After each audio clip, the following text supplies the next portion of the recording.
Hello friends, welcome to my blogging channel. তো তোমরা কেমন আছো? আমি খুব ভালো আছি। তোমাদের কিন্তু আজকে একটা খুব ইম্পর্টেন্ট ইনফরমেশন দিতে যাচ্ছি, যেটা আমি কিছুটা আগে ব্লগে কিন্তু তোমাদের দিয়ে দিয়েছি। কলকাতার মধ্যে সবচেয়ে কম দামে ওষুধ পাবে কোথায়? তো সব থেকে কম দামে ওষুধ এখন তো বাড়ি বাড়িতেই অনেক বড় বড় রোগ এবং প্রতিদিন অনেক অনেক পরিমাণে ঔষধ খেতে হয়।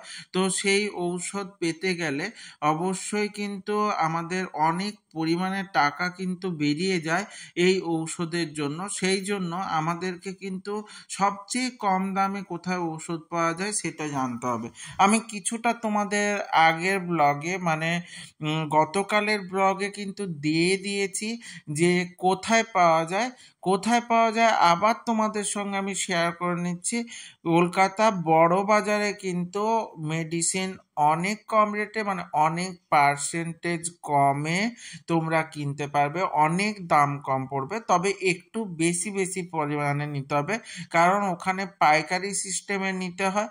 তো মেনলি পাইকারি সিস্টেমে নেওয়ার জন্য তোমাদের চলে যেতে হবে, বা কোথায় পাবে সেটা বলতে গেলে অবশ্যই বাগড়ি মার্কেটে কিনতে পারবে, বা তার পাশেও যে মার্কেটটা আছে ছোট মার্কেটটা, ওখান থেকেও তোমরা অ্যাভেলেবল ভাবে ওষুধ পেয়ে যাবে। আর না পেলেও তোমরা অর্ডার দিয়ে এলে পরবর্তীকালে কিন্তু ওই কম রেঞ্জের মধ্যে বা কম প্রাইসের মধ্যে বা অনেক টাকা ছাড়ে বা অনেক পার্সেন্টেজ ছাড়ে তোমরা কিন্তু ঔষধ পেয়ে যেতে পারবে।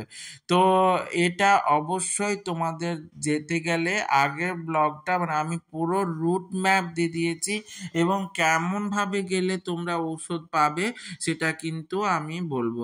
তো সারা দিন ঘোরার পর আমাদের বাগড়ি মার্কেট পর্যন্ত পৌঁছানোর ভিডিও আমি আগে দিয়েছি, তোমাদের লাস্টে কিছুটা ক্লিপ আকারে দিলাম যে বাগড়ি মার্কেটের সামনে থেকে বেরিয়ে আমরা কিন্তু খেয়ে নিচ্ছিলাম, কারণ প্রচুর পরিমাণে খিদে পেয়ে গেছিলো। তো অনেক টাকার ওষুধ কিনেছি, অনেক অনেক ওষুধ ছিল, প্রায় 2 মাসের মতো ওষুধ কিনে নিয়েছি। আমার আর মৌলির করে অনেক টাকার ওষুধ পড়ে গেছে। তো সেগুলো কিনে নেওয়ার পর আমরা বেরিয়ে এগ রোল খেয়ে নিচ্ছিলাম, তারপরে বাড়ির উদ্দেশ্যে রওনা হওয়ার জন্য চলে এসেছিলাম এমজি মার্কেটে, এমজি রোডে থেকে আমরা মেট্রো ধরে নিয়েছি। তো মেট্রো ধরার পর মেট্রো থেকে নেমেও গেছি, এবং তারপর আমরা বাসও ধরে নিয়েছি। তো প্রথমেই বলতে হবে যে তো কোথায় নামলাম, তো নামলাম হচ্ছে বেলগাছিয়া। আমরা কিন্তু দমদম পর্যন্ত যাইনি, শঙ্কর ওখান থেকেই দমদম থেকে চলে গেছিল, তো ও দমদমে গিয়ে নামবে, আমরা বেলগাছিয়ায় নেমে গেছিলাম। তো ওখান থেকে নেমে যাওয়ার পর আমরা বাসে উঠে পড়েছি এবং বাসে জার্নি করছিলাম। প্রচুর পরিমাণে গরম লাগছিল, কি অসম্ভব গরম আমি বলে বোঝাতে পারবো না। তোমরাও বুঝতে পারছো এই সময় ওয়েদারটা কেমন যাচ্ছে। তো তবুও ঔষধ কিনতে গেলে এত পরিমাণে টাকা লাগছে, তো সেই জন্য আমরা বড় বাজার থেকে ঔষধ নেওয়াটা সব থেকে বেশি সমীচীন বলে মনে করলাম। তোমাদেরও আমি বলবো অবশ্যই তোমরা কিন্তু যদি অনেক অনেক টাকার ওষুধ লাগে তোমরা কিন্তু অবশ্যই বড় বাজার থেকে নেওয়ার চেষ্টা করতে পারো, এটা সব থেকে ভালো হবে। আর যদি নাও পাও অর্ডার দিয়ে এলে পরবর্তীকালে গিয়ে নিয়ে নিতে পারবে। এই ধরনের ইনফরমেশান পেতে বা আমার ব্লগগুলোর সাথে জুড়ে থাকতে অবশ্যই লাইক কমেন্ট শেয়ার করে দিও।